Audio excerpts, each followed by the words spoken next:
Just 15 minutes from mainland Singapore is a place that feels frozen in time. No malls, no skyscrapers, just dirt roads and a Kampong community that still lives the old way. Today I'm taking the Bumboat to Pulau Ubin to see what Singapore looks like without all the noise. To get to Pulau Ubin, you first have to make your way to Changi Point Ferry Terminal. It's right at the edge of Singapore, past the airport.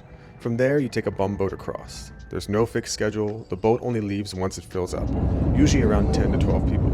You pay the boat driver directly in cash, and the ride itself only takes about 10 minutes, passing fish farms along the way, with views of Malaysia and Singapore on either side. It's simple, spontaneous, and the opposite of the busy streets and daily life you see in downtown Singapore, which kind of sets the tone for the whole day.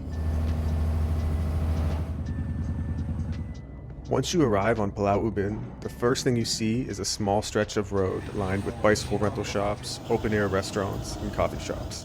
It feels like stepping back a few decades. But Pulau Ubin wasn't always this quiet and peaceful. At its peak, thousands of people lived and worked here, many of them employed by the granite quarries that once covered the island. I ended up speaking with one of the bicycle rental shop owners who grew up on Pulau Ubin and remembers what the island was like back in the 70s, when the quarries were still running. Do you live here? Born here. Born here? Live here. Wow. How many people still live here? I think about 20 people. 20 people left. Ado. So you grew up here? I grew up. Wow. So has it changed much since you were... Less people. Before is 4,600 people. Really? Now In what year? In 1970. 1970. Yes. But in the 70s there was still like the quarry here, or the Quarry here. My father was a quarry worker. He worked in the quarry. Yeah. Renting a bike is the best way to explore Pulau Ubin. The island has a network of trails and roads that make it easy to cycle from one end to the other. I headed off toward the east side of the island, passing gardens and old Muslim cemeteries hidden among the trees. The trails led me to Chek Jawa, on the very eastern edge of the island. So Chek Jawa Wetlands is supposed to be one of the coolest and nicest places to explore on the island. And I guess in the early 2000s, they tried to reclaim the land here for development, but the Singapore locals weren't having it. They petitioned against it, which maintained it as a protected area. So good job, civilians of Singapore. Chek Jawa brings together several different ecosystems in one place. Mangroves, coastal forest, and seagrass lagoons all sit side by side. Chek Jawa Wetlands boardwalk, and directly behind me over here you can see Singapore mainland, and the airport is just over there, so you can see planes taking off just every few minutes from Changi Airport. So we're really out here near the coast of Malaysia. You can see Malaysia on one side, and then on the other side is Changi Airport and Singapore. So on the way out, I ran into a couple of guys whose durian had just been stolen by a monkey. It's a fairly common sight on Pulau Ubin if you're carrying food. Before I come in and take out. Oh, he take it from you? Yeah. Put in the basket. Oh, in the basket. Oh, you took it from the basket. Yeah, that's a... So maybe, how can you eat it? It's a nice prize for him. He might drop it. It's heavy for him. Maybe very strong. Heading back across the island, I passed through some of the kampong houses. In Singapore, a kampong refers to a traditional village. Simple wooden homes, small gardens, and a slower way of life that's mostly disappeared on the mainland. The trail eventually led me to Amma's drink stall.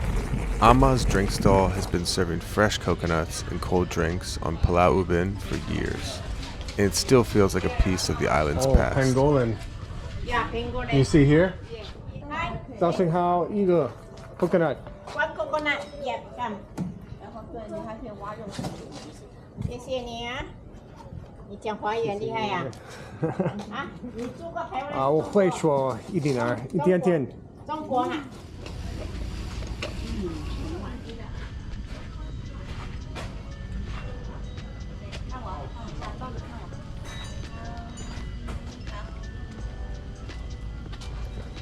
Along some of the quieter trails, you'll find small temples tucked away in the forest. I stopped to explore a few. They're calm, quiet, and completely surrounded by nature.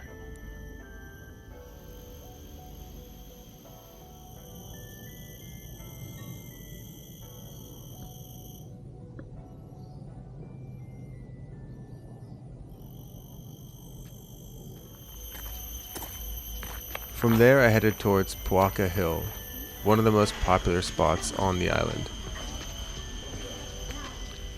Puaka Hill sits above one of the old granite quarries that once powered the island. It's a short hike up, but from the top, you get a wide view over the quarry and the surrounding forest. At this point, I'm starting to get hungry, so I make my way back toward the village. But on my way there, I ran into a pair of hornbills along the trail. There's lots of wildlife on Pulau Ubin. If you keep your eyes open, you can definitely spot some along the trail. Not many people out here. It's a Sunday, but not so many people out here. It's really beautiful. It's hard to believe that this is Singapore. I feel like I'm over in Malaysia or something. Arriving back in the village, there are a few old school spots to grab a bite to eat. I picked one right by the water, a pretty good way to end a long, sweaty day cycling around the island.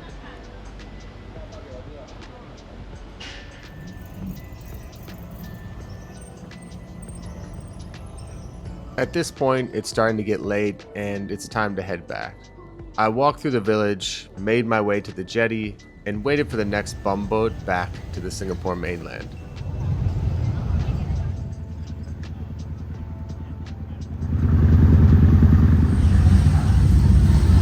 So that's it. Just got back to Changi Ferry terminal from Ubin and had an awesome day. Weather was perfect.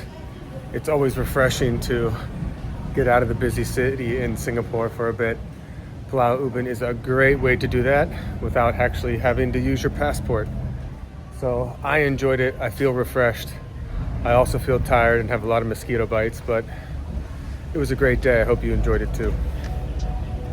Peace.